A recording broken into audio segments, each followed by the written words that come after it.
আমাদের দৈনন্দিন জীবনে চলতে গেলে এক এক সময় এমন মানুষ আমাদের সামনে এসে হাজির হয় বা এমন মানুষের সাথে আমাদেরকে চলাফেরা করতে হয় বা তাদেরকে মোকাবেলা করতে হয় যারা আমাদের তো শুভ তো নয়, পাল্টে ক্ষতি করার চেষ্টা করে।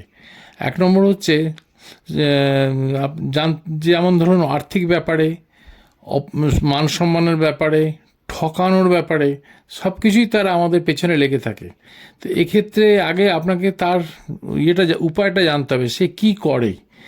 সেই করার উপরে যদি দেখেন, আজ আমি বলবো দোকানের ব্যাপারে, যদি সে দোকান করে থাকে সে দোকানটাকে কিভাবে বন্ধ করা যায় সেই ব্যবস্থা করবেন। কারণ সেই দোকানের থ্রু দিয়ে যদি দেখেন সে কম জিনিস দিচ্ছে, বাজে জিনিস দিচ্ছে, হ্যাঁ, বা কোয়ালিটি ভালো না, তখন সেক্ষেত্রে আমি একটা ডায়াগ্রাম আপনাকে দেবো। সেই ডায়াগ্রামটা আপনি একটা সাদা কাগজে কালো কালি দিয়ে বা নীল কালি দিয়ে লিখে, যদি ভূর্জপত্র পান আরও ভালো হয়, দশকর্মার দোকানে পাওয়া যায়, ভূর্জপত্রের উপরে লিখে ওটা তার দোকানে গিয়ে চুপচাপ ফেলে দিয়ে আসতে হবে।